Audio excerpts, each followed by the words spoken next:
Hello dear students, कैसे हैं आप सब? एकदम बढ़िया। My name is Narendra Singh और आप सबका ये प्यारा सा चैनल है फिजिक्स गुरु। और आज हम पढ़ने वाले हैं मूविंग चार्ज एंड मैग्नेटिज्म का लेक्चर नंबर 7 और topic name is force on a moving charge in a magnetic field.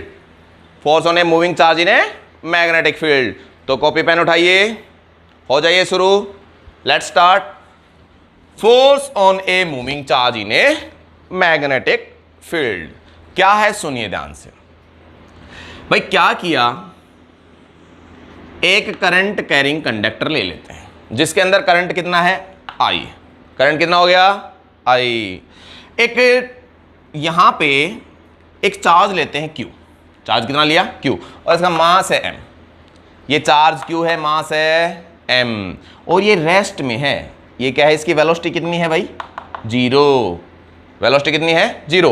तो हम पहले से पढ़ चुके हैं क्या, बायर-सावर्ट्स लॉ से, क्या कि भाई अगर कोई करंट कैरिंग कंडक्टर है तो उसके ऊपर मैग्नेटिक फील्ड कितना आएगा और इसकी डायरेक्शन कहाँ आएगी, यहाँ पे magnet right and thumb rule से। तो डायरेक्शन ऑफ मैग्नेटिक फील्ड क्या है, बी की डायरेक्शन क्या है भाई, इनवर्ड है। बी की डायरेक्शन क्या है, इनवर्ड। इसका मतलब यहाँ पे मैग्नेटिक फील्ड तो है, मैग्नेटिक फील्ड है, और चार्ज यहाँ पे Q है वो रेस्ट में है।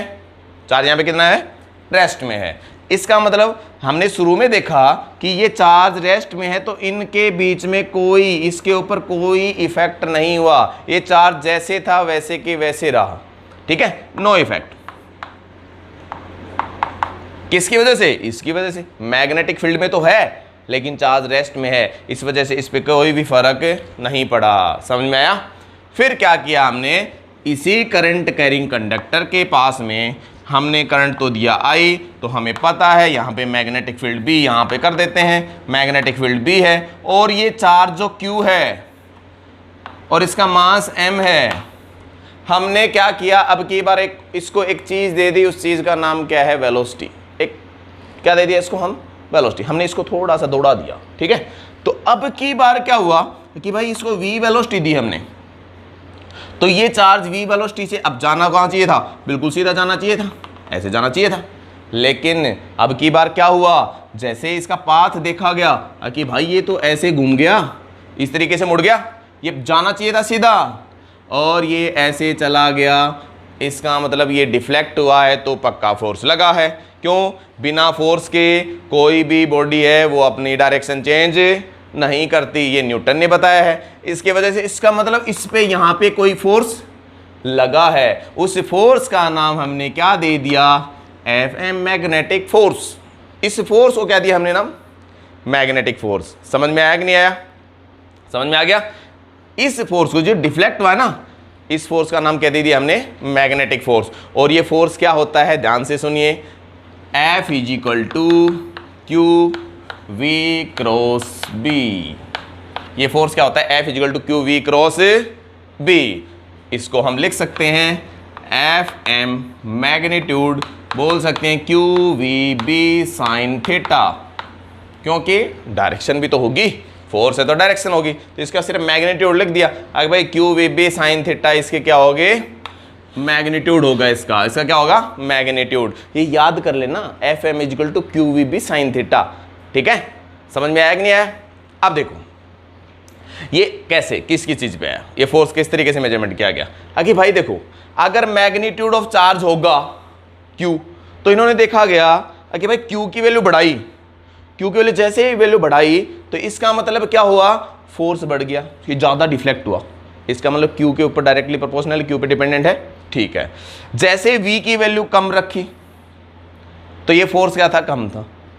जैसे V की वैल्यू बढ़ा दी, फोर्स बढ़ गया, ठीक है, फोर्स बढ़ गया। लेकिन जो V है वो कौन सा है, ये V साइन थीटा है, ये V साइन थीटा है। हम डिस्कस करेंगे अभी इसके बारे में भी, ठीक है। और भी मैग्नेटिक फील्ड जो है B, वो B की वैल्यू जैसे ही बढ़ाया तो भी फोर्स की वैल्यू बढ़ गई। इंक्रीज कैसे, B इंक्रीज करते ही F फिर से क्या हो गया, इंक्रीज हो गया। समझ में आया कि नहीं आया, पता लग गया? अब हम इसके बारे में डिस्कस करेंगे अभी।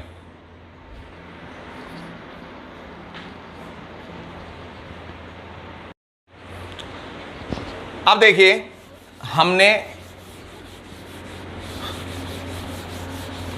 इसको डिफाइन करेंगे, किस तरीके से करते हैं फोर्स को, ठीक है। क्या किया भाई, एक मैग्नेटिक फील्ड इधर लगा हुआ, ये मैग्नेटिक फील्ड है, ठीक है, और एक चार्ज पार्टिकल है Q। चार्ज पार्टिकल क्या है, Q है, उसका मास m है, और वो v वेलोसिटी से जा रहा है इधर, v वेलोसिटी से, v स्पीड से मूव कर रहा है इधर, ठीक है। अब देखिए, जो v वेलोसिटी से मूव कर रहा है, मैग्नेटिक फील्ड होगा ये, इनके बीच में एंगल है थीटा, एंगल क्या है इनके बीच में, थीटा है। तो जो फोर्स की डायरेक्शन है, वो फोर्स की डायरेक्शन कहां आई, ऊपर की तरफ आई। ये फोर्स की डायरेक्शन कहां आई, ऊपर की तरफ आई, ठीक है।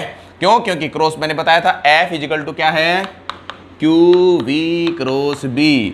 अब देखो, क्रॉस प्रोडक्ट तो अपन ने वेक्टर में पढ़ लिया, हमने वेक्टर में पढ़ा है क्रॉस प्रोडक्ट। क्रॉस प्रोडक्ट की डायरेक्शन क्या है, V क्रॉस B है, तो V से B की तरफ जाएंगे तो राइट हैंड थंब रूल से डायरेक्शन क्या आएगी इसकी, अपवर्ड आएगी, नहीं आएगी फोर्स की। तो देखो इसको V का कंपोनेंट ले लेते हैं, V का कंपोनेंट कौन से लेंगे, अगर भाई V cos थीटा तो इधर होगा, ठीक है, और ये क्या होगा, V sin थीटा होगा कि नहीं होगा। तो फोर्स है वो डायरेक्टली प्रोपोर्शनल तो था Q के, फोर्स डायरेक्टली प्रोपोर्शनल किसके हैं, V sin थीटा के, और फोर्स डायरेक्टली प्रोपोर्शनल है B के। तो इन तीनों से मिला के क्या किया हमने, अगर फोर्स Q है, इंक्रीज करोगे तो फोर्स बढ़ गया, ये मेजरमेंट किया है। Force V sin theta velocity का perpendicular component from the magnetic field, ध्यान रखना, वेलोसिटी का परपेंडिकुलर कंपोनेंट है ये, कौन से किससे, मैग्नेटिक फील्ड B से है, तो V sin थीटा है, और मैग्नेटिक फील्ड B इंक्रीज करेंगे तो फोर्स इंक्रीज हो गया। तो इन तीनों से क्या आया, F directly proportional to QVB sin theta आ गया कि नहीं आ गया, F is equal to KQVB sin theta आ गया। K की वैल्यू इसके अंदर है 1, इसकी वैल्यू कितनी है, K की 1 है, तो F इजिकल टू कितना हो गया, QVB sin theta, F is equal to कितना, QVB sin थीटा। इसे ही मैग्नेटिक फोर्स बोलते हैं, मैग्नीट्यूड लगा दो इसे, क्योंकि इसकी डायरेक्शन तो कहाँ है, अपवर्ड है। समझ में आया कि नहीं आया, ठीक है।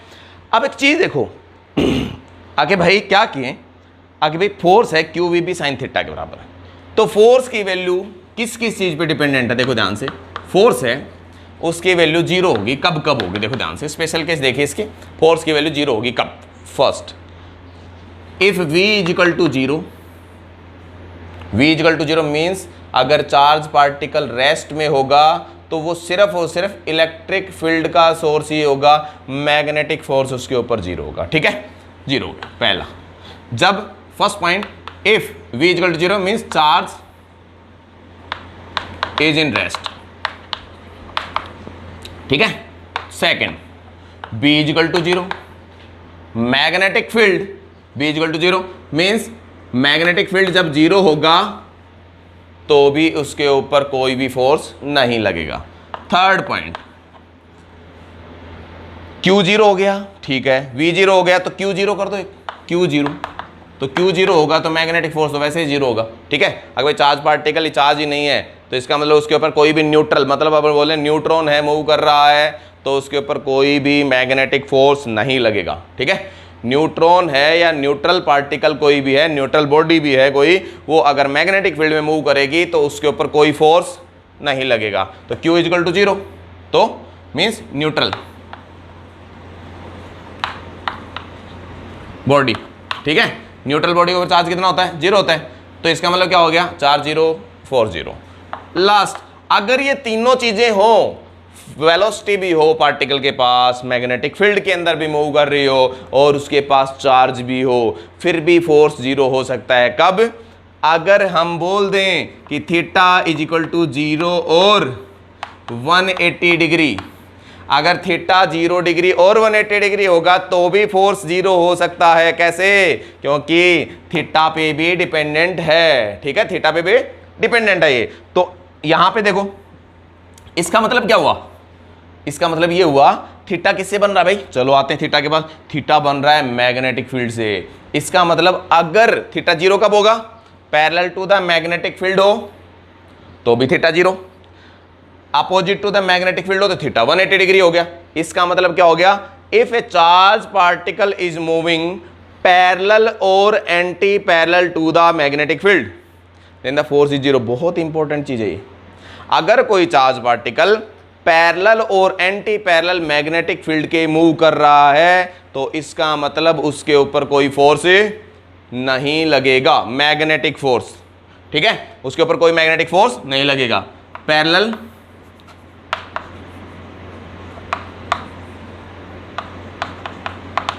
चार्ज पार्टिकल मूविंग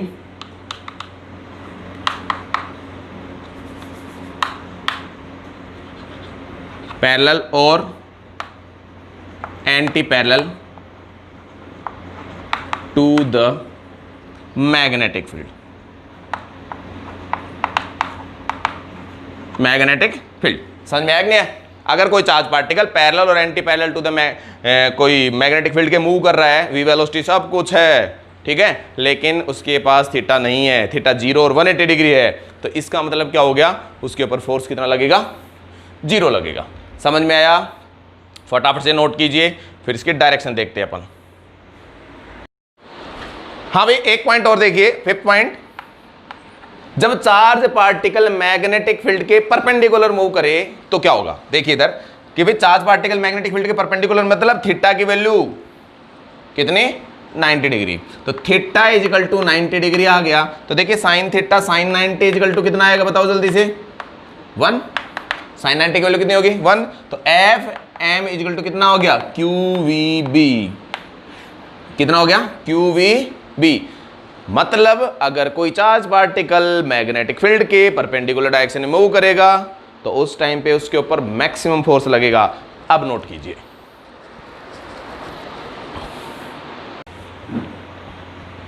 कर लिया note.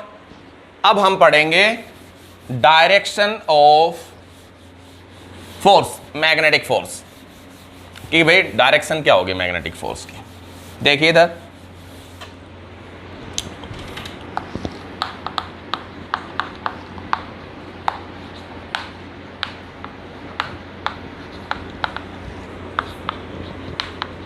Direction of magnetic force बहुत इंपॉर्टेंट है। ये डायरेक्शन मैग्नेटिक फील्ड में डायरेक्शन बहुत ही इंपॉर्टेंट रोल प्ले करती है। ठीक है, तो इसको डायरेक्शन के 2-3 रूल हैं इसके अंदर, तो अपन दोनों तीनों ही यहाँ पे पढ़ेंगे।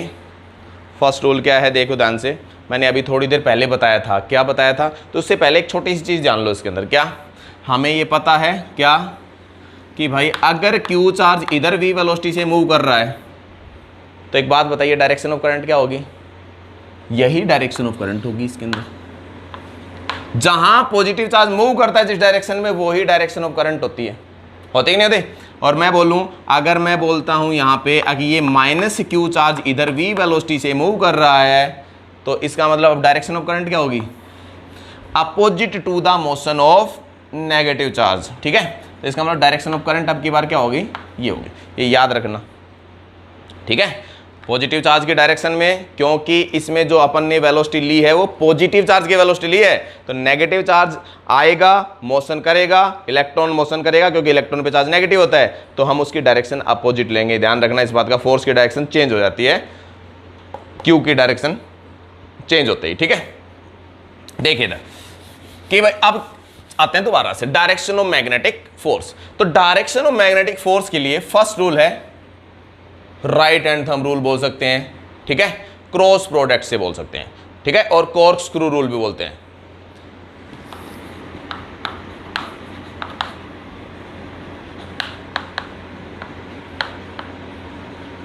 राइट हैंड स्क्रू रूल और राइट हैंड रूल भी बोलते हैं। ठीक है, देखिए इधर फर्स्ट इसके अंदर किस तरीके से हमने क्रॉस प्रोडक्ट +1 में पढ़ा हुआ है। ठीक है, जिसने नहीं पढ़ा हुआ वो पढ़ लेना एक बार, क्योंकि ये क्रॉस प्रोडक्ट यहाँ पे यूज होगा इसके अंदर। ठीक है, अच्छे क्वेश्चन जितने भी होंगे वो क्रॉस प्रोडक्ट से ही होंगे। इधर देखिए कि भाई क्रॉस प्रोडक्ट के अंदर क्या करेंगे, ये ले लिया हमने, लिया था बी, लिया है, ये लिया है वी।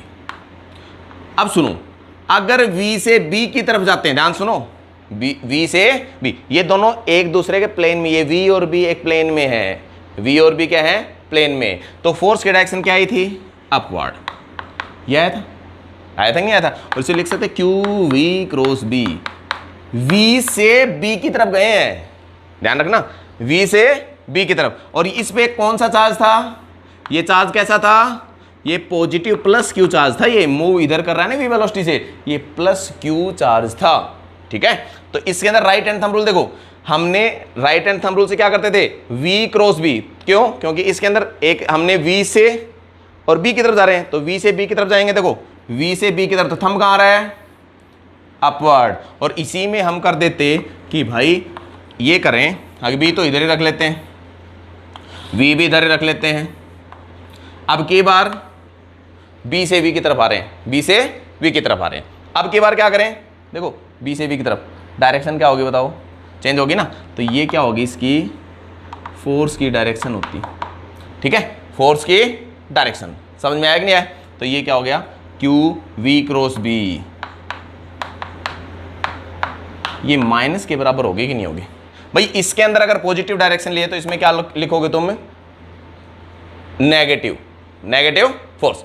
भाई वी से बी की तरफ वी क्रॉस बी, अरे अपने को पता है ना, A cross B is equal to minus B cross A के बराबर होता है। क्रॉस प्रोडक्ट एंटी कॉम्यूटेटिव होता है, ठीक है। तो अगर हम v क्रॉस b करेंगे तो direction upward, b cross v करेंगे डायरेक्शन डाउनवर्ड। अब इसमें अगर मैं बोल सकता हूं b क्रॉस v कब होगा? क्योंकि अगर ये मैं बोल दूं माइनस क्यू चार्ज है, तो ये minus Q V cross B आ गया कि नहीं आ गया? Minus Q V cross B, समझ में आया कि नहीं आया? ठीक है।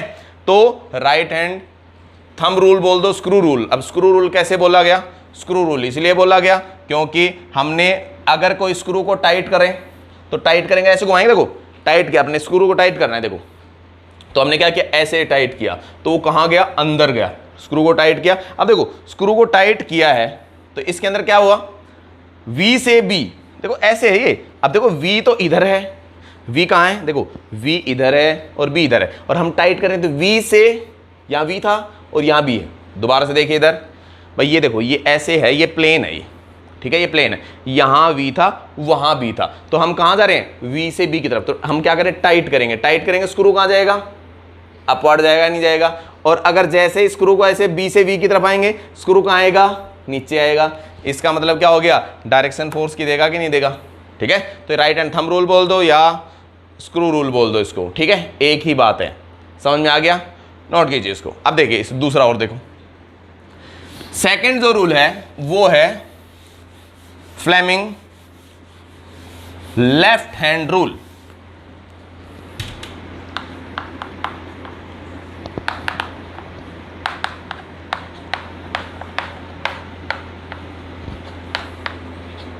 फ्लेमिंग लेफ्ट हैंड रूल समझ में आया कि नहीं है? फ्लेमिंग लेफ्ट हैंड रूल क्या है? सुनिए ध्यान से, आराम से देखो। ये हाथ, ये लेफ्ट हैंड है अपना, ठीक है, इसकी तीन बाकियों को बंद कर लो, ये दो को ऐसे ऐसे परपेंडिकुलर, ठीक है, दिख रहा है? ये है फोर्थ फिंगर, ये है मिडल फिंगर और ये है थंब।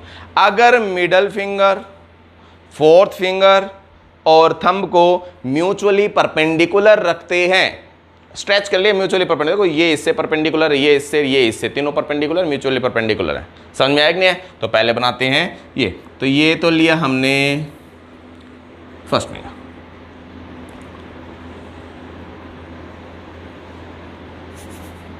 ये इस तरीके से,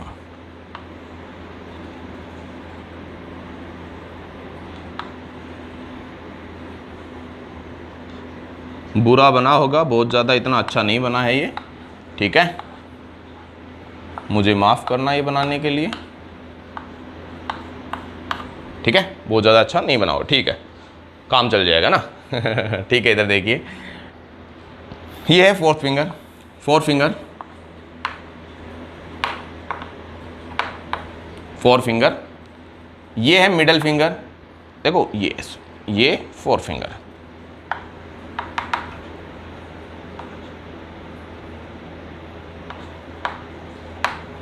मिडल फिंगर और ये थंब। सुनिए ध्यान से, इनमें क्या क्या करना है? ये और हमने लिया ये। देखिए ध्यान से, बहुत इंपॉर्टेंट है, इसको बहुत अच्छे से समझना। लेफ्ट हैंड है, राइट मत लगा देना। फ्लेमिंग लेफ्ट हैंड, राइट आगे काम आएगा EMI के अंदर, ठीक है। लेफ्ट हैंड है, फ्लेमिंग लेफ्ट हैंड रूल। तो इसके अकॉर्डिंग देखो ध्यान से, ये जो 4 फिंगर है ये मैग्नेटिक फील्ड को रिप्रेजेंट करती है। किसकी डायरेक्शन देती है? ये डायरेक्शन ऑफ मैग्नेटिक फील्ड होगी, डायरेक्शन ऑफ मैग्नेटिक फील्ड, ठीक है भाई। मिडल फिंगर 2 चीजें बता सकते हो इसके अंदर, दोनों अभी बता देता हूं मैं। क्या? Q direction of motion of positive charge बोल दो, या I बोल दो, करंट।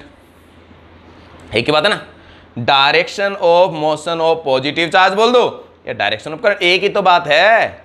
अबे पॉजिटिव चार्ज की डायरेक्शन में ही तो करंट की डायरेक्शन होती है, समझ में आया। लेकिन ये याद रखना पॉजिटिव, अगर यहाँ पे इलेक्ट्रॉन इधर भगा रहा होता है तो करंट की डायरेक्शन पीछे लेते फिर अपन, ठीक है। अपने को मोशन पॉजिटिव के अकॉर्डिंग लेना है, समझ में आ गया। चलो ठीक है, ये जो डायरेक्शन है ये किसकी होगी? फोर्स की डायरेक्शन होगी, ठीक है। तो सुनिए ध्यान से लेफ्ट हैंड रूल को आराम से। If we stretch our left hand, 4 finger, middle finger और thumb mutually perpendicular to each other, ठीक है। Then the 4 finger gives the direction of magnetic field. अगर 4 फिंगर के डायरेक्शन मैग्नेटिक फील्ड की direction में हो, and the middle finger point the direction of motion of positive charge, अगर positive charge के direction में, और डायरेक्शन ऑफ करंट, और डायरेक्शन ऑफ करंट भी ले सकते हैं, ठीक है। Then thumb gives the direction of force. Thumb किसकी डायरेक्शन देगा? फोर्स की डायरेक्शन देगा। लेफ्ट हैंड रूल समझ में आया कि नहीं आया बताओ? सबको समझ में आ गया? इसको ऐसे देखो, पॉइंट कर दो। अभी सभी डायरेक्शन निकालना देखेंगे, सबको बताएंगे सभी से कैसे निकालेंगे, ठीक है। फर्स्ट फिंगर FBI, याद कर लो, देखो FBI, फोर्स, फील्ड, करंट और motion of charge particle, positive charge particle, ठीक है। समझ में आ गया? करो नोट फटाफट से, इसमें लिख भी सकते हो डायरेक्शन ऑफ मैग्नेटिक फील्ड, ठीक है। ये है direction of force,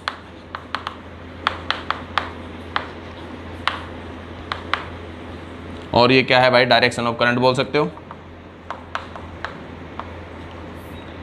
motion of positive charge और करंट, ये इसको रिप्रेजेंट करता है। फटाफट से नोट कीजिए जल्दी से।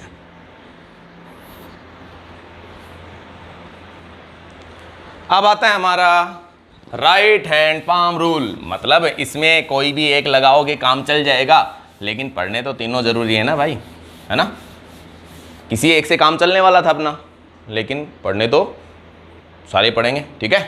समझ में आया? इन तीनों में से तुम्हें जो सबसे सुंदर, सबसे अच्छा लगे वो लगा सकते हो, ठीक है। और ये सारे काम आएंगे वैसे, ठीक है। कई बार है ना, ये लेफ्ट डायरेक्शन ऐसे तोड़ लोगे अपने हाथ को, समझ में आ गया। इसलिए हमें फिर राइट का यूज कर लेंगे। अब ऐसे डायरेक्शन बोल दे, अगर ठीक है यहाँ तक तो ठीक है। अब तुम्हें बोल दे अगर डायरेक्शन ऑफ फोर्स तो नीचे की तरफ है, ऐसे कर दिया। डायरेक्शन ऑफ फोर्स इधर है तो ऐसे कर दिया, ठीक है। इसका मतलब क्या हो गया? हमें राइट का यूज कर लेंगे भाई। 2 हैं भगवान के दिए हाथ, इधर देखो, राइट हैंड पाम रूल। अब इसको है ना ऐसे छाप लेंगे अपन इस हाथ को, ठीक है। तो देख लेना भाई, जैसे छापे हुए काउंट कर लेना उंगलियां कितनी होगी। 2 3 कितनी होती है उंगलियां? 4 ठीक है। कितनी, कौन सी बड़ी होती है कौन सी छोटी होती है? ठीक है 4। ये अंगूठा और ये बन गया हाथ, ठीक है। समझ में आया कि नहीं आया? इस अंगूठे को थोड़ा सीधा कर देते हैं यार, ऐसे, ठीक है। ये बन गया एक, बनेगा ना खतरनाक वाला हाथ, ठीक है। देखिए ध्यान से। अब इसमें क्या है देखो, right hand palm rule. Right hand palm rule में कि भाई फिंगर्स हैं, उनको सबको किसमें रिप्रेजेंट करें? वो फिंगर्स तो दे डायरेक्शन ऑफ फील्ड की डायरेक्शन, फिंगर्स को रखते हैं हम डायरेक्शन ऑफ फील्ड में। सपोज ये इधर फील्ड है तो फिंगर्स को इस डायरेक्शन रखना पड़ेगा, समझ में आ रहा है? ठीक है। और जो थंब है वो किसको पॉइंट करेगा? Direction of motion of positive charge particle और करंट, प्लस क्यू इधर मूव कर रहा है और आई एक ही बात है ना, ठीक है। Direction of motion of positive charge और करंट की डायरेक्शन सेम होती है, इसलिए दोनों एक ही बात होती है, ठीक है। लेकिन ये इसलिए बता रहा हूँ क्योंकि आगे ये करंट भी आएगा ना, मोशन ऑफ चार्ज पार्टिकल, अगर current carrying conductor in magnetic field एक टॉपिक है, वहाँ यूज करेंगे इसको, यही होगा, सेम टू सेम लगेगा, कोई चेंज नहीं होगा, ठीक है। अब देखिए तो भाई इसका मतलब क्या हो गया, दो तो बता दिए, ये इधर भी फिंगर्स किसकी तरफ पॉइंट करें, बी की तरफ, थंब किसकी तरफ पॉइंट करें, करंट की तरफ, और direction of motion of charge particle की तरफ। तो देखो पाम, मैंने क्या बताया, इसका नाम क्या है, राइट हैंड पाम रूल बोलते हैं इसको क्या बोलते हैं, right hand palm rule, right hand palm rule है ये, ठीक है। तो पाम किसको पॉइंट करेगा, पाम तो ये होता है, ठीक है, ये पाम होता है, ये किसको पॉइंट करेगा, अपवर्ड पॉइंट करेगा, अगर नीचे हुआ तो डाउनवर्ड पॉइंट, अपवर्ड नीचे तो डाउनवर्ड, ठीक है। इसका मतलब ये डायरेक्शन ऑफ क्या होगी, फोर्स होगी, ये डायरेक्शन ऑफ क्या होगी, फोर्स होगी। समझ में आया कि नहीं आया बताओ, कुछ नहीं, सिंपल सा है। देखो अब ये दोनों को एक साथ लिखें तो मैं ऐसे बता सकता हूं, देखो Fleming left hand rule, right hand palm rule. देखो भाई इसमें क्या था, मैग्नेटिक फील्ड, इसमें फिंगर्स किसको रिप्रेजेंट करेंगे, मैग्नेटिक फील्ड को, ठीक है। ये क्या था, direction of motion of charge particle के, इसके अंदर करंट है, एक ही बात है। इसमें ये क्या थी, करंट की डायरेक्शन, दोनों है। थंब कहाँ है इसमें, अपवर्ड, तो फोर्स इसमें कहाँ है, अपवर्ड, इसमें पाम कहाँ है, अपवर्ड, तो दोनों एक ही तो चीज़ है ना, उससे बच जाओगे फिर बस, और कोई फर्क नहीं है, दोनों एक ही चीज़ है। समझ में आया कि नहीं आया, ठीक है। ये हमारा हो गया राइट हैंड पाम रूल, समझ में आ गया सबको। फील्ड, करंट और direction of motion of positive charge particle और direction of force, direction of force समझ में आ गया। फटाफट से नोट कीजिए।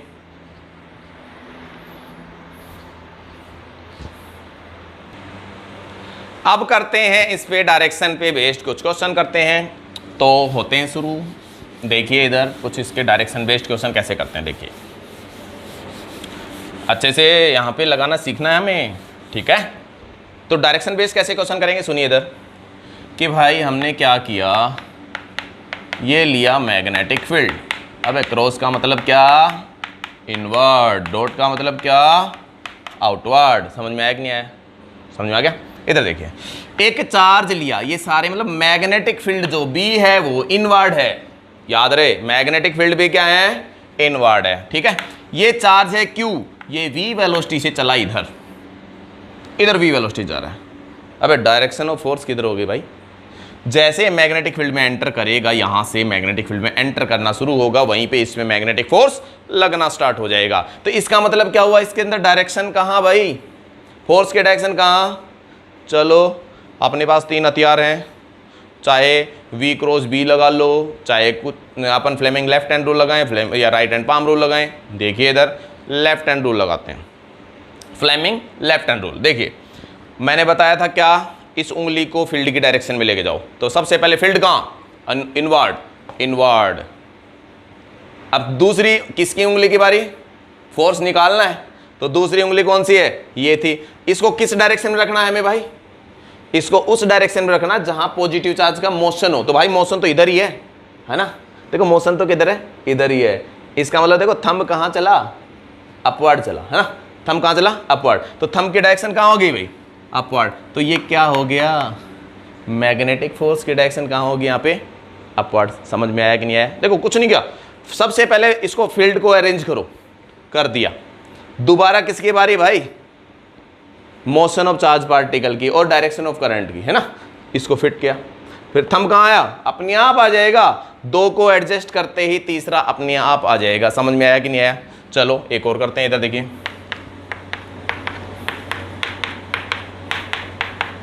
ये मैग्नेटिक फील्ड है, इनवर्ड ही ले लेते हैं, ठीक है। एक नेगेटिव चार्ज इधर चला, नेगेटिव चार्ज, ये चार्ज क्यू है, ये है माइनस क्यू चार्ज है, ये किधर चला भाई, v वेलोसिटी से ऊपर की तरफ चला। पूछ लिया क्या, डायरेक्शन ऑफ फोर्स पूछ ली। चलो ठीक है, पहले फर्स्ट फिंगर एडजस्ट करो, देखो इधर आ जाओ। अब फर्स्ट फिंगर एडजस्ट किया, कर लिया, ठीक है। अब क्या, मैग्नेटिक फील्ड तो एडजस्ट हो गया। अब मोशन ऑफ चार्ज पार्टिकल कहाँ है, ऊपर। लेकिन याद कीजिए क्या, करंट की डायरेक्शन कहाँ होगी बताना भाई। अगर ऊपर की तरफ नेगेटिव चार्ज आ रहा है तो डायरेक्शन ऑफ करंट कहाँ होगी, नीचे। तो ये याद करना, ये गलत हो जाएगा, कभी लेफ्ट कर दिया ना तो ये गलत हो जाएगा। तो क्या करना है हमें, अब इसका मतलब नेगेटिव चार्ज ऊपर जा रहा है तो पॉजिटिव चार्ज की डायरेक्शन कहाँ होती, इससे अपोजिट होती। तो देखो अब डायरेक्शन ऑफ फोर्स कहाँ आ गई भाई, राइट में आ गई कि नहीं आ गई, ठीक है। तो अपने आप आ गई। हमने first finger magnetic field inward, ठीक है, motion of charge particle downward, क्यों, क्योंकि प्लस क्यू की डायरेक्शन अपवर्ड थी तो माइनस क्यू की डायरेक्शन तो डाउनवर्ड होगी, समझ में आएगी। सॉरी, माइनस क्यू की डायरेक्शन क्या थी, अपवर्ड थी, तो प्लस क्यू की डायरेक्शन कहाँ होगी, डाउनवर्ड होगी। तो ये फोर्स की डायरेक्शन कहाँ आ गई, इधर आया फोर्स, ये फोर्स आ गया, ठीक है। अब बोलो राइट हम पाम रूल लगाएंगे, हम तो लगा लो, क्या दिक्कत है। देखो इधर ध्यान से, सबसे पहला काम मैग्नेटिक फील्ड फिंगर्स इनवर्ड, ये motion of charge particle plus Q की डायरेक्शन कहाँ है, वी वेलोसिटी से इधर। तो देखो पाम ऊपर ही आया, तो इधर इसमें पाम ऊपर आया कि नहीं आया, बिल्कुल आ गया, है ना, समझ में आया कि नहीं आया। चलो इसकी बारी, अब की बार क्या करें, मैग्नेटिक फील्ड इनवर्ड। अब सुनो ध्यान से, अब क्या करें, इसमें मोशन ऑफ पॉजिटिव चार्ज कहाँ आएगा, नीचे। तो मैग्नेटिक फील्ड तो इनवर्ड रखो, ऐसे आ गया कि नहीं आ गया, देखो ध्यान से, इसको ऐसे कर दो, ऐसे कर दो, तो देखो पाम उधर ही है, ये पाम है, ठीक है, ये पाम उधर है, उधर फोर्स को रिप्रेजेंट करता है पाम, इसमें समझ में आया कि नहीं आया। आगे क्वेश्चन समझ में, नोट कीजिए इनको, इनके डायरेक्शन लिख लीजिए, ठीक है। अब देखिए थर्ड, देखो ये था फर्स्ट, ये था सेकंड, चलो थर्ड करते हैं। अब थर्ड इधर देखिए, क्वेश्चन नंबर थर्ड देखिए, इधर डायरेक्शन का, इधर देखिए कि भाई अब की बार ले लेते हैं एक करंट कैरिंग कंडक्टर, जिसको जो कैरी कर रहा है करंट आई, जो कैरी कर रहा है करंट आई, एक चार्ज पार्टिकल यहाँ है, ठीक है, प्लस क्यू चार्ज पार्टिकल है, समझ में आया कि नहीं आया, बताओ जल्दी से। ये ऊपर की तरफ चला v वेलोसिटी से, तो हमें ये बताना है इसकी डायरेक्शन ऑफ फोर्स कहाँ होगी। तो एक बात बताइए, राइट हैंड, अब इस ये इसके मैग्नेटिक फील्ड में है कि नहीं है ना भाई। ये राइट हैंड, ये करंट कैरिंग कंडक्टर क्या करेगा, अपने चारों तरफ मैग्नेटिक फील्ड जनरेट करेगा, और उस मैग्नेटिक फील्ड की डायरेक्शन क्या होगी, राइट हैंड थंब रूल से इसमें इधर इनवर्ड और इधर क्या होगी, आउटवर्ड। क्यों, क्योंकि देखो ये मैग्नेटिक फील्ड ऐसे फील्ड लाइंस बनाएगा, तो मैग्नेटिक फील्ड इधर इनवर्ड इधर आउटवर्ड, है ना। तो यहाँ पे क्या होगा, इस डायरेक्शन, इस पूरे रीजन में मैग्नेटिक फील्ड बी की वैल्यू क्या होगी, इनवर्ड। देखो मैंने क्रॉस रिप्रेजेंट कर दिया, इसका मतलब मैग्नेटिक फील्ड कहाँ भाई, फ्लेमिंग लेफ्ट हैंड रूल लगाओ, मैग्नेटिक फील्ड इनवर्ड, कहाँ चला, पॉजिटिव चार्ज पार्टिकल ऊपर, तो ये middle finger motion of charge particle को रिप्रेजेंट करती है, और फोर्स किधर चला, इधर लेफ्ट में, तो फोर्स की डायरेक्शन क्या होगी, ये फोर्स हो गया, ठीक है, समझ में आया कि नहीं है, ये क्या हो गया, फोर्स, मैग्नेटिक फोर्स टुवर्ड्स, समझ में आया कि नहीं है, सबको समझ में आ रहा है ना, ठीक। पाम रूल लगा देते हैं अंदर, ठीक है। चलो इसके अंदर क्या करना पड़ेगा अपने को, अब देखो पहले, सबसे पहले मैग्नेटिक फील्ड, ठीक है, दोबारा दूसरी चीज़ क्या, अब मैंने उल्टा तो नहीं लगा दिया, अबे राइट हैंड पाम रूल मैं बता रहा था ना, गड़बड़ हो सकते, राइट हैंड पाम रूल, देखो ये देखो इनवर्ड, ठीक है, मोशन ऊपर की तरफ अपवर्ड, और पाम इधर है तो फोर्स की डायरेक्शन क्या होगी, इधर, इसीलिए बता रहा हूँ लेफ्ट की जगह राइट मत लगा देना, लेफ्ट हैंड फ्लेमिंग रूल है, राइट हैंड पाम रूल है, ठीक है, समझ में आया कि नहीं आया, ठीक है। इधर देखिए अब नेक्स्ट, एक करंट कैरिंग कंडक्टर भाई इनवर्ड, ये करंट कैरिंग कंडक्टर है, ये करंट कैरिंग कंडक्टर मैंने क्या बोला, आई करंट कैरी कर रहा है अंदर, देखो डॉट का मतलब, सॉरी डॉट का मतलब बाहर, बाहर कैरी कर रहा है, डॉट का मतलब क्या हो गया, बाहर, बाहर कैरी कर रहा है। एक चार्ज क्यू है यहाँ पे, ये इधर मूव करना चाहता है, plus Q charge, V velocity से ऊपर की तरफ मूव करना चाहता है, इसमें फोर्स की वैल्यू बतानी है अपने को। कैसे करें भाई, सबसे पहले तो फील्ड देखना पड़ेगा। अब फील्ड की डायरेक्शन क्या है, राइट हैंड, देखो इधर राइट हैंड थंब रूल से फील्ड की डायरेक्शन कहाँ आ गई, देखो अब करंट बाहर आ रहा है, ये कंडक्टर ऐसे है बाहर की तरफ, ये कंडक्टर ऐसे चल रहा है, तो इसकी फील्ड की डायरेक्शन क्या आएगी, ऐसे घूमेंगी, इधर फील्ड लाइंस कहाँ गई, ऊपर की तरफ, तो फील्ड यहाँ कहाँ होगा, अपवर्ड, बी की डायरेक्शन भी क्या होगी, अपवर्ड, और वी की डायरेक्शन भी क्या होगी, अपवर्ड। तो थीटा भाई कितना हो गया, 0, और थीटा 0 और 180 हो तो फोर्स एग्जैक्ट नहीं होता, इसका मतलब यहाँ पे फोर्स की वैल्यू कितनी होगी, 0, फोर्स की वैल्यू कितनी होगी, 0। समझ में आया कि नहीं आया बताओ, सबको समझ में आ गया। एक और क्वेश्चन देखिए इस पे डायरेक्शन पे, ठीक है,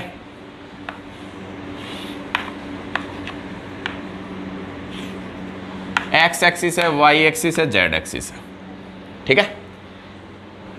एक्स एक्सिस पे कोई भी negative charge minus Q charge है वो v वेलोसिटी से मूव कर रहा है। कितनी वेलोसिटी से? v वेलोसिटी से। नेगेटिव क्या बोला मैंने, दोबारा सुनिए ध्यान से। एक कोई माइनस क्यू चार्ज है वो v वेलोसिटी से x एक्सिस की तरफ मूव कर रहा है। x एक्सिस की तरफ क्या कर रहा है? मूव। कई बार इसमें डायग्राम नहीं देगा, मैं तुम्हें बोल के बता रहा हूं।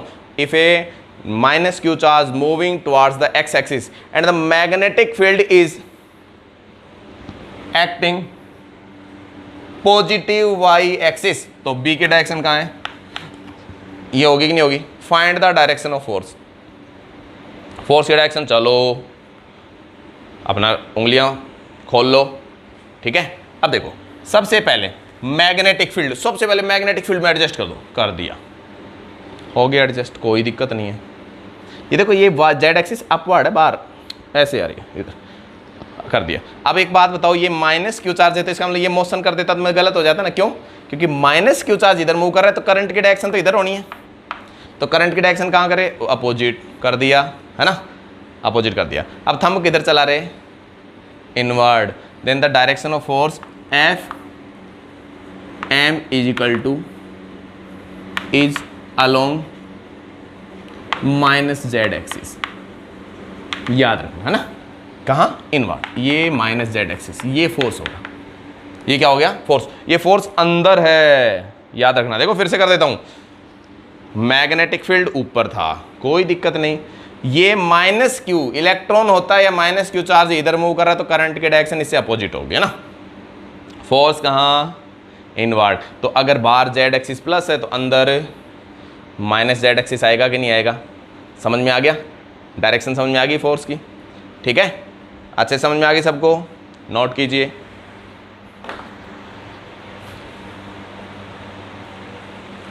नोट कर लिया? इधर देखिए। अब इसको फोर्स को यूज करते हुए मैग्नेटिक फील्ड को डिफाइन करेंगे, फिर इस पे न्यूमेरिकल करेंगे, और है ना। तो सुनिए ध्यान से, मैग्नेटिक फील्ड कैसे डिफाइन करते हैं इससे।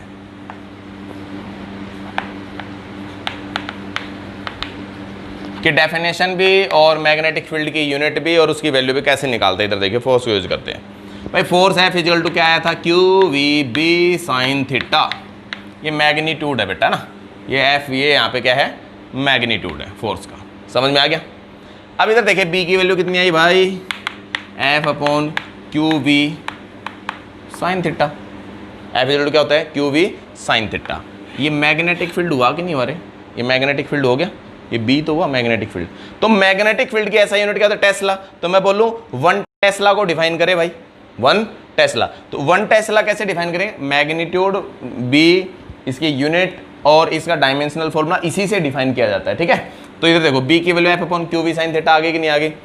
तो बोला जाए कि अगर एफ की वैल्यू 1 न्यूटन हो, क्यू की वैल्यू 1 कूलम हो और वी की वैल्यू 1 मीटर पर सेकेंड हो और theta is equal to 90 degree हो। थीटा की वैल्यू क्या हो? 90 डिग्री हो। तो एफ की वैल्यू 1 न्यूटन, 1 और साइन 90 की वैल्यू कितनी होती है? 1। तो इसका मतलब बी की वैल्यू कितनी होगी रे? 1 टेस्ला होगी कि नहीं होगी? 1 टेस्ला। टेस्ला ऐसा unit of magnetic field. Tesla क्या होती है? ऐसा unit of magnetic field, capital T से इसको रिप्रेजेंट करते हैं। तो बी की वैल्यू 1 टेस्ला। तो 1 टेस्ला कैसे डिफाइन करें? 1 टेस्ला देखो ध्यान से, ये बोर्ड में पूछे जाते हैं ऐसे क्वेश्चन 1 मार्क्स के अंदर, ठीक है। समझ में आया कि नहीं है? तो 1 टेस्ला क्या होगा? कैसे बोला गया भाई? किस तरीके से बोला जाए? If a unit positive charge moving with unit velocity perpendicular to the magnetic field. सुनिए ध्यान से, सुनिए फिर दोबारा से। इफ ए यूनिट चार्ज, मतलब यूनिट कुलम, ये 1 coulomb charge, 1 coulomb charge moving with 1 metre per second perpendicular to the magnetic field, क्योंकि ये थीटा किसके बीच में था? मैग्नेटिक फील्ड के बीच में था, perpendicular to the magnetic field. Then the force experienced by the charged particle is 1 Newton. Then the force experienced by the charged particle is 1 Newton. Then the magnetic field is 1 Tesla. Magnetic field क्या हो गया? 1 Tesla होगा। समझ में आ गया सबको? Note कर लिया ना ये? ठीक है, ये लिख लेना ये नोटबुक में। अब देखिए ध्यान से इधर, भाई 1 टेस्ला डिफाइन कर चुके अपन। इसके बाद आता है इसके अंदर अगर भाई 1 टेस्ला हो गया, CGS यूनिट क्या होती है, तो SI यूनिट तो होती है इसकी, देखो unit of B magnetic field क्या होगी, टेस्ला, ठीक है, टेस्ला बोलेंगे, समझ में आया कि नहीं है। और इसको कैपिटल T से रिप्रेजेंट करते हैं। CGS यूनिट होती है गॉस, ठीक है। 1 टेस्ला इजिकल टू 10⁴ गॉस, और 1 गॉस इजिकल टू 10 -4 टेस्ला। समझ में आया कि नहीं है। 1 टेस्ला इजिकल टू 10⁴ गॉस, याद कर लेना, इसको काम आती है, क्योंकि जो कई बार मैग्नेटिक फील्ड की वैल्यू क्वेश्चन में न्यूमेरिकल में गॉस में दे दी तो चेंज करना पड़ेगा ऐसा यूनिट के अंदर अपने को। तो 1 tesla is equal to 10⁴ gauss, note कीजिए। चलो इधर देखिए, अब इसका आता है डायमेंशनल फॉर्मूला। डायमेंशनल फॉर्मूला, तो डायमेंशनल फॉर्मूला क्या करेंगे, देखो ध्यान से,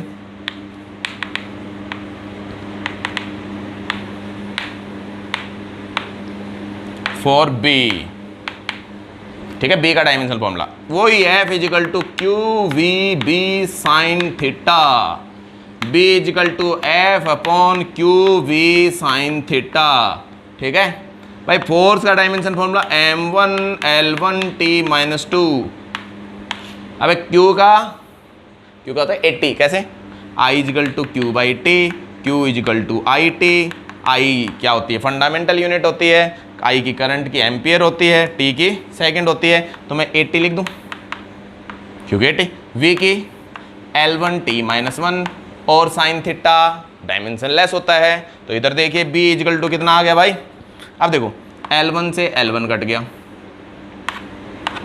गया, ठीक है, कितना आया, इसकी वैल्यू होगी, और कोई बस तो नहीं गया, L1 T-1 बिल्कुल सही है F की। तो इसके इधर देखो M1 L0, L तो है ही नहीं कहीं पे भी, ठीक है, T-2 और A-1, ये हो गया मैग्नेटिक फील्ड का डायमेंशनल फॉर्मूला। मैग्नेटिक फील्ड का डायमेंशनल फॉर्मूला समझ में आया कि नहीं आया, दोबारा से देख लीजिए। फोर्स M1 L1 T-2, ठीक है, Q का 80 होता है, और दूसरा कितना, वेलोसिटी का L1 T-1 होता है। अब देखो T1 से T-1 कट गया, L1 से ऊपर वाले को काट दो, नीचे तो कुछ बचे, A बच गया, तो M1 L0 T-2 A-1, ये हो गया dimensional formula of magnetic field. फटाफट से नोट कीजिए, और अब हम इस पे करते हैं न्यूमेरिकल्स। हाँ भाई देखिए क्वेश्चन देखिए, ए particle of mass 1 mg and having the charge 1 microcoulomb is moving in a magnetic field B, ये दे रखा है, वेलोसिटी ये दे रखी है, मैग्नेटिक फोर्स निकालना है और मैग्नीट्यूड एक्सेलरेशन निकालना है, ठीक है। मैग्नीट्यूड ऑफ एक्सेलरेशन देख रहे हैं, इधर देखो इसकी वैल्यू क्या होगी, इधर देखिए सॉल्यूशन देखें पहले, इसका सॉल्यूशन क्या, V की वैल्यू कितनी भाई 2I + J - K, और B की वैल्यू 2I 3J + K, हो गया। मास दे रखा है 1 मिलीग्राम, मिली मतलब -3 ग्राम, और किलोग्राम में 10⁻⁻6 किलोग्राम लिख सकते हैं भाई, ठीक है। और चार्ज की वैल्यू कितनी है, Q की वैल्यू 1 माइक्रोकूलम है, 10⁻⁻6 कूलम, हो गया कि नहीं हो गया, समझ में आ गया, सारी वैल्यू मिल गई अपने को। सबसे पहले अपने को फोर्स की वैल्यू पता है, Q V क्रॉस B होता है, बिल्कुल होता है, ये वेक्टर फॉर्म में आएगा, ठीक है। अब क्रॉस प्रोडक्ट तो आता है तुम्हें, नहीं आता तो +1 के अंदर पढ़ लेना एक बार क्रॉस प्रोडक्ट, ठीक है। तो क्रॉस प्रोडक्ट इधर देखिए, हम निकालते हैं पहले V cross B। V cross B कैसे निकालेंगे, I J के डिटर्मिनेशन मेथड से निकालेंगे, ठीक है। अब देखो V की वैल्यू कितनी है 2I, तो इसकी वैल्यू 2 1 -1, और इसकी वैल्यू 2 3 1 2 3 1, समझ में आ गया। इसकी वैल्यू निकाल लेते हैं, तो I लिया कॉमन इसके अंदर, तो ये लग गया तो 1 और -3 प्लस माइनस कितना हो गया +3, देखो दिस माइनस दिस, तो इसकी वैल्यू माइनस प्लस हो जाएगी, -J, इसकी वैल्यू कितना 2 और माइनस +2, ठीक है भाई, +K, इसको थोड़ा 6 - 2, कितना हो गया भाई, एक V क्रॉस B की वैल्यू कितनी होगी 4I -4j और +4k। क्या ए क्रॉस भी आया कि नहीं, वी क्रॉस भी आया कि नहीं आया भाई, वी क्रॉस भी आ गया अपने पास। अब इधर देखिए, वी क्रॉस भी हमने निकाल लिया है। वी क्रॉस बी को किससे मल्टीप्लाई कर दे, क्यों, तो एफ की वैल्यू कितनी आएगी, एफ की वैल्यू आ गई क्यू, क्यू की वैल्यू कितनी भाई 10⁻⁻6 और ये कितना आ गया 4i - 4j + 4k। तो पहले तो फोर्स एक्सेलरेशन देखो, मैग्नीट्यूड ऑफ फोर्स पहला तो आ गया ना, फाइंड द मैग्नेटिक फोर्स, तो मैग्नेटिक फोर्स की वैल्यू एफ की वैल्यू आ गई। अब किसकी वैल्यू निकालने, acceleration, we know that F = ma, a = f/m और f/m, तो f की वैल्यू कितनी है 10⁻⁻6 4i - 4j और +4k, तो डिवाइडेड बाई m कितना है भाई 1 मिलीग्राम, तो 10⁻⁻6 किलोग्राम, 6 से 6 कट गया। एक्सेलरेशन कितना आया 4i - 4j + 4k आ गया कि नहीं आ गया, ये एक्सेलरेशन, लेकिन मैग्नीट्यूड नहीं आया अभी, ये तो एक्सेलरेशन आया है। तो इसका मैग्नीट्यूड निकालेंगे तो मैग्नीट्यूड ऑफ a कितना आएगा, इसका स्क्वायर करके रूट कर दो, तो a की वैल्यू कितनी थी 4i - 4j + 4k और इसका मैग्नीट्यूड निकालेंगे तो कितना आएगा, स्क्वायर का रूट कर दो, तो इसकी वैल्यू कितनी होगी 4 स्क्वायर + 4 स्क्वायर + 4 स्क्वायर का रूट, तो 4 स्क्वायर कॉमन आ गया, 4 बार आ गया, 4√3 मीटर/सेकंड स्क्वायर एक्सेलरेशन आ गया कि नहीं आ गया इसका मैग्नीट्यूड ऑफ ए। कुछ नहीं है, सिंपल सा है, ध्यान से सुनिए। क्या किया, V cross B, cross product जिसको आता है तो क्रॉस प्रोडक्ट निकालिए, और F = m, तो क्रॉस प्रोडक्ट निकालते Q से मल्टीप्लाई करते तो फोर्स तो आ ही गया, ये तो फोर्स वेक्टर फॉर्म में आ गया इसके, ये फोर्स आ गया ma के बराबर, a के वैल्यू F/m, तो F/m कर दो और इसका मैग्नीट्यूड इसका स्क्वायर करके रूट कर दो, इसका प्लस साइन हो जाए 4 का स्क्वायर 4 का स्क्वायर 4 का स्क्वायर, तो 4 स्क्वायर 4 बार आ गया और 1 + 1 + 1 3, तो 4√3 इसकी वैल्यू आ गई। समझ में आया कि नहीं आया, जल्दी से नोट कीजिए फटाफट से, वेरी गुड।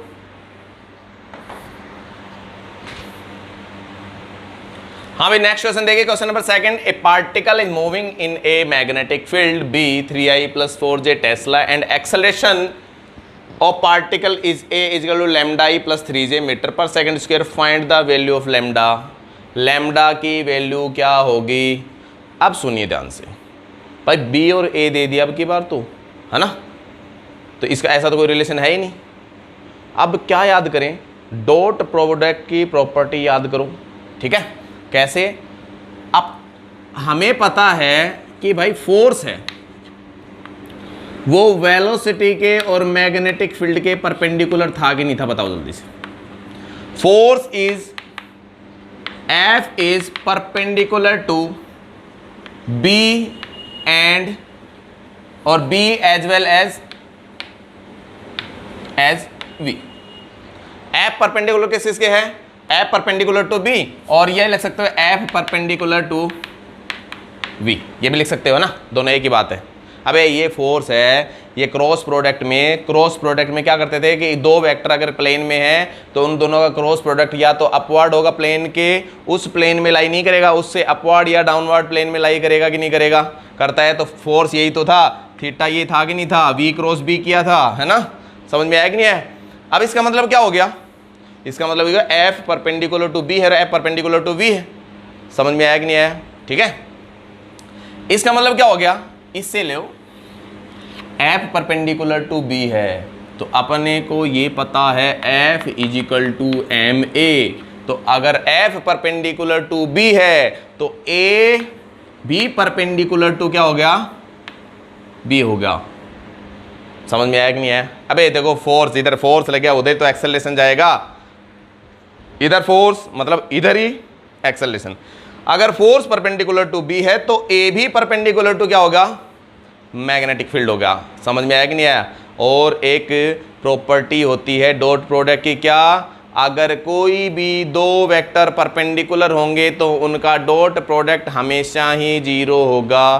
कैसे, जैसे यहाँ पे मैं बोल दूँ कि किसकी वैल्यू A और B दे रखा है, तो अपन यहाँ क्या कर सकते हैं, A vector dot B vector की वैल्यू 0 आनी चाहिए, क्यों, क्योंकि ये दोनों परपेंडिकुलर हैं, दोनों क्या हैं, परपेंडिकुलर। वो ये यहाँ से पता लग गया, F परपेंडिकुलर टू B होता है, तो F परपेंडिकुलर टू B होता है तो F = ma, तो A भी परपेंडिकुलर टू B होगा, हैं। तो इसका मतलब क्या हो गया, A परपेंडिकुलर टू B = 0। ए की वैल्यू कहाँ गई, ए ये आया, तो ये आया lambda I plus 3j dot product of B की वैल्यू कितनी आ गई, बी की वैल्यू 3i प्लस 4j, ठीक है, इज इक्वल टू 0 आना चाहिए। क्यों, क्योंकि ए बी कोस 90 0 होता है, इस वजह से ये 0 हो गया, ठीक है। लेमडा तो 3 लेमडा आई डॉट आई की वैल्यू 1 होती है, डॉट प्रोडक्ट करना आता है सबको, 3 प्लस कितना हो गया 12 इज इक्वल टू 0, तो 3 lambda is equal to -12, lambda is equal to -4, ये हमारा लेमडा की वैल्यू आ गई। समझ में आया, सबको अच्छे समझ में आ गया कि नहीं आ गया, ये हमारी लेमडा की वैल्यू आ गई है, ठीक है। और ये हमारा चैप्टर इसी तरीके से इसमें करेंगे। और इसमें एक चीज़ ये ध्यान रखना, देखो एफ है ना, परपेंडिकुलर टू बी भी होता है, परपेंडिकुलर टू वी भी होता है। अगर इसी क्वेश्चन में ये बोल दिया जाता आगे भाई ठीक है, वी की वैल्यू जैसे फोर्स की वैल्यू दे देता, कि एफ की वैल्यू कुछ भी दे देता कि 2i 3j लेमडा के कुछ भी दे दे, और उसकी जगह एस दे देता, तो जहाँ वेलोसिटी की डायरेक्शन होती है वही डिस्प्लेसमेंट की डायरेक्शन भी होती कि नहीं होती। समझ में आया कि नहीं है। इसका मतलब फिर क्या करते हैं, एफ डॉट वी, तो एफ परपेंडिकुलर टू वी होता है, तो एफ परपेंडिकुलर टू डिस्प्लेसमेंट भी होता है, एफ परपेंडिकुलर टू डिस्प्लेसमेंट भी होगा। समझ में आया कि नहीं, ये होगा। तो इस तरीके से इसी के साथ हमारा ये टॉपिक कंप्लीट हो गया है, ठीक है। Okay, bye bye.